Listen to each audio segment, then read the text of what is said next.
Bonjour les amis, bienvenue dans la Voie des Fleurs pour cette semaine qui suit le week-end de Pâques, donc semaine du je sais pas combien, du 13 au 20 avril, quelque chose comme ça. Le temps n'existe plus. Alors, nous avons vécu des énergies très très denses, très importantes, qui sont toute la semaine dernière, tout ce week-end encore avec quand même l'énergie particulière de Pâques. Et on va voir tout de suite ce que peuvent nous dire les fleurs de cette énergie. Alors, j'ai déjà tiré, brassé les cartes. Et ce qui est très drôle, c'est qu'effectivement, nous sommes dans un contexte, dans l'énergie particulière de Chicory. Et oh, surprise, Chicory, c'est une fleur qui nous parle de transformation vers l'amour inconditionnel. Je vous jure que j'ai tout mélangé, c'est vrai, j'aurais pu le faire devant vous. Mais, comme par hasard, magie des cartes, alors que nous sommes dans les énergies de Pâques, énergie de renaissance, bon, Jésus a quand même juste, qu'on soit croyant ou pas, c'est quand même juste donner sa vie par amour, et bien, donc l'incarnation même de l'amour inconditionnel, et nous sommes sous le patronage de Chicory cette semaine, d'accord? La fleur de Chicory nous invite dans la transformation de je laisse l'amour égotique, l'amour possessif, l'amour qui me rend jaloux, l'amour qui me donne envie de posséder l'autre, l'amour qui me fait sentir un manque quand il n'est pas là. Bien sûr, il y a toujours la question du manque physique, ça c'est, on est dans des périodes de confinement. La question du manque, le manque de ses proches, le manque de la famille, le manque de tous les gens qu'on aime. Oui, bien sûr, physiquement, le manque est là, c'est évident. Pour autant, le message fondamental de Chicory, c'est de nous inciter à réfléchir, à nous élever au-delà de la matière, parce que avant d'être matière, mais j'ai envie de dire l'amour n'est pas matière, l'amour il est énergie, d'accord? Et quand, au lieu de considérer que l'amour c'est, bien sûr, ça passe par prendre l'autre dans ses bras, mais c'est pas la finalité c'est comment j'ouvre mon cœur et comment je transmets des énergies d'amour à l'autre, quelle que soit la distance. Parce que, réfléchissez quelque part, c'est exactement comme la question du soleil. Le soleil qui brille partout pour nous en ce moment, il brille à Paris, il brille à Marseille, il brille à Lyon, il brille dans toute l'Europe et il brille partout en même temps. Mais l'amour, c'est la même chose. Donc, cette semaine, elle est vraiment particulière et le reste des cartes va dans ce sens-là, pour effectivement nous faire prendre conscience que la question peut-être d'attachement physique, bien sûr, elle a son importance, bien sûr, c'est important de serrer les gens contre soi. On connaît l'impact du pot à pot entre une maman et son bébé, mais en ce moment on est en confinement, et si au lieu de me focaliser sur la perte ou la distance, je me focalisais dans mon cœur sur l'amour que j'ai envie d'envoyer à mes proches. Et je crois qu'avec ce message-là, on retrouve l'espoir.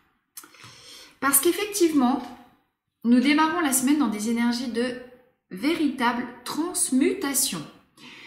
Nous démarrons donc avec cette fleur qui s'appelle Sweet Chestnut, qui est déjà sortie, qui sort beaucoup en ce moment, encore une fois, comme par hasard. Sweet Chestnut, c'est la fleur de la transmutation de la chenille qui devient papillon. D'accord?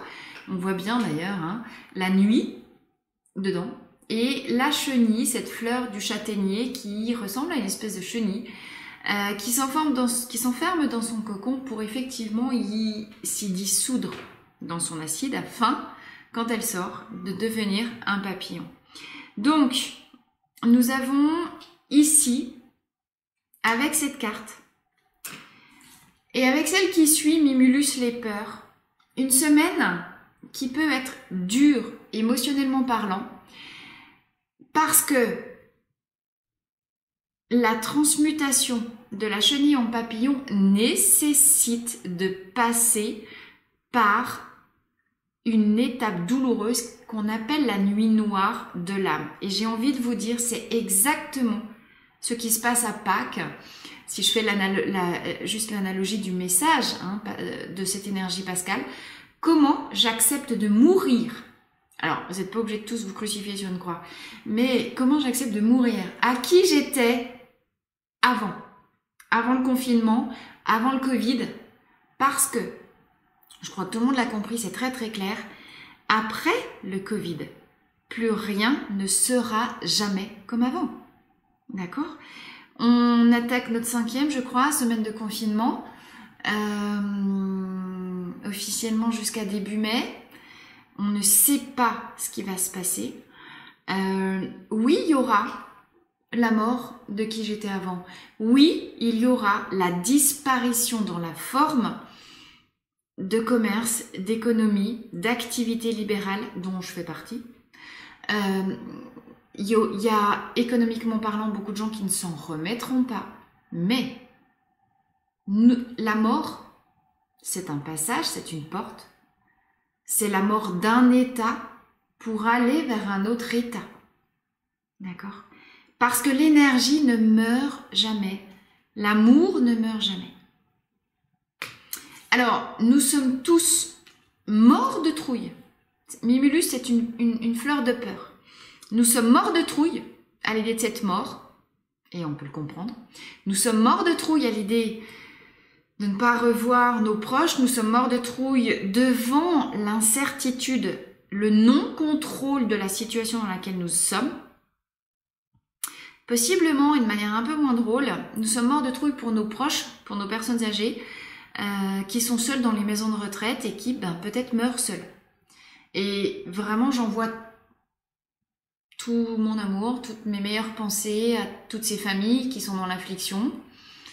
Ma grand-mère, elle a 98 ans. Elle est aussi seule en maison de retraite, elle va pas super fort. Mais cela est, parce que au-delà de la matière, il y a quelque chose qui perdure. D'accord? Alors, cette semaine, nous avons à nous interroger justement sur les culpabilités dont nous pouvons encore être porteurs. Voilà.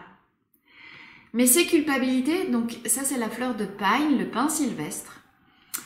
J'ai envie de vous dire en même temps, ces culpabilités, du moment qu'on n'a pas de levier d'action sur l'extérieur, qu'est-ce qu'on en fait? D'accord?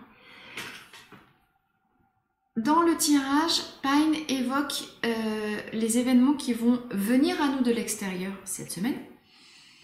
Et Heather, la fleur de la bruyère, évoque ce que nous devons travailler à l'intérieur de nous. Il y a peut-être un peu plus de lumière comme ça. Pine reflète la question de la culpabilité, en posant la question quelles sont les culpabilités qui sont inutiles et que je porte, mais qui sont liées à des fausses croyances ou à des pressions que je me mets. Et Heather représente la question de la guérison de l'enfant intérieur. Donc observez comment cette semaine, encore une fois confinement, encore une fois je suis face à moi-même. Et là je suis face à moi-même dans le noir de mon cocon, dans lequel possiblement je peux renaître, où je suis en cours de transformation par rapport à, ou pris plutôt. Alors pour certains, ça peut être pris dans l'étau entre ce qu'ils étaient avant et ce qu'ils ont vocation à devenir dans l'avenir. Nous sommes tous en train de vivre cette transmutation profonde. D'accord? Et cette transmutation, elle a vocation à la guérison des blessures de notre enfant intérieur. Soyez persuadés que dans toutes les remontées émotionnelles que nous vivons actuellement, nous sommes, avec toute la douleur que ça entraîne, avec tout l'inconfort que ça entraîne, avec toutes les peurs que ça entraîne, avec toutes les remontées de culpabilité, mon Dieu, je peux rien faire, j'ai ma grand-mère qui est toute seule à la maison de retraite, voilà, ça se trouve elle va mourir et je serai pas là pour lui tenir la main. Ben non, mais là ça dépend pas de moi. Et comment je lâche précisément ce qui ne dépend pas de moi, comment je lâche toutes les pressions que je me fais subir, finalement la violence que je m'inflige à moi-même, parce que toutes mes croyances sont issues mentalement, en termes de projection, des blessures non réglées de mon enfant intérieur. Cette semaine encore, et je crois que toute la durée du confinement traite de ça, au plus profond de la nuit noire de l'âme dans laquelle nous sommes peut-être pour certains. Donc traite de la guérison de l'enfant intérieur. Synthèse du tirage, Olive, la fatigue, nous pouvons être épuisés. Oui, ben oui. C'est extrêmement fatigant de lutter contre toutes les mémoires qui remontent. C'est extrêmement fatigant de voir sa vie défiler devant ses yeux en disant « Oh là là, mais ça j'aurais dû faire ça comme ça j'aurais dû faire comme ça j'aurais dû faire comme ça, mais j'ai été nulle ». S'affliger de culpabilité alors qu'il n'y a plus moyen d'agir, soit parce que c'était dans le passé, c'est fait, soit parce que c'est dans le présent, mais on est confiné, on ne peut pas faire autrement. On lâche. On est apporté, on est appelé, on est porté tout court et on est appelé cette semaine, particulièrement dans les énergies de Pâques, pour dépasser les états de fatigue qui sont liés à nos résistances internes, qui sont liés à nos conflits intérieurs. Comment? Dans un esprit d'amour, je me régénère. Alors que si je décide de rester dans la culpabilité, je m'épuise. Hein. Je vous rappelle que chaque fleur, elle peut être envisagée sous l'angle énergie basse ou sous l'angle énergie élevée. L'amour est une énergie qui régénère, la culpabilité est une énergie qui m'empoisonne. Comment je décide cette semaine, en lien peut-être avec une certaine foi, quelles que soient encore une fois les religions ou pas, les croyances ou pas spirituelles que l'on puisse avoir, même en se référant dans la nature, l'énergie qui coule à travers la moindre cellule du vivant, c'est une énergie d'amour inconditionnel. D'accord? Alors, je vous laisse méditer sur ces paroles. Effectivement, nous avons vraiment un tirage, je trouve, très en résonance avec les énergies de Pâques. Je complète avec 3 cartes de la triade pour nous donner un petit peu, voilà, l'évolution au cours, ce qui se joue aussi au cours de cette semaine de Pâques. S'il vous plaît, les guides, donnez-moi 3 cartes pour illustrer ce qui vient à nous. Ah ben là, j'en ai 2 qui sortent d'un coup. Donc, il y en aura 4. Ah. Énergie globale, les jumeaux, les frères. Donc, ça rejoint cette carte d'amour universel. En quoi nous sommes tous frères, en quoi tous les humains sommes-nous tous liés par l'énergie de vie qui, oh là là, c'est magnifique. C'est magnifique, qui coule en nous. Alors, je vous les présente et je vous en fais la lecture tout de suite. Première carte qui est sortie, Papyrus. Papyrus, ça nous parle de voyage, mais je pense ici qu'il s'agit d'un voyage intérieur pour aller dérouler ce papyrus, ce parchemin sur lequel est inscrit les secrets les plus profonds de mon âme. Dans mon âme, il y a quoi? Amour et protection. Donc, vous voyez que ça, c'est exactement la même chose que Chicory. Cette semaine, nous sommes, parce que nous sommes invités, parce que nous sommes sous, en plus on voit bien presque le P Pascal, j'ai envie de vous dire, on est vraiment dans les énergies de Pâques, des énergies de renaissance. C'est bientôt l'heure, ça fait longtemps, ça fait 5 semaines déjà qu'on est dans un cocon. Possiblement cette semaine, on sort. On sort de notre cocon. Parce que dans ce cocon, dans la nuit noire de l'âme, nous avons peut-être touché les messages d'amour inconditionnel qui sont dans nos âmes et que nous avons décidé de couper, de trancher les liens invisibles du passé qui nous maintenaient prisonniers dans nos blessures d'enfance. Donc, ici encore, magnifique message de renaissance. Je renais à moi-même parce que j'ai compris les secrets de mon cœur, parce que je suis protégée, parce que je suis enveloppée d'énergie d'amour, Parce que je me donne de l'amour à moi-même. Puisqu'il n'y a plus d'extérieur à qui donner l'amour, je le retourne vers moi et je tranche, je coupe définitivement avec mes anciens schémas, mes blessures et ce qui me retenait prisonnier.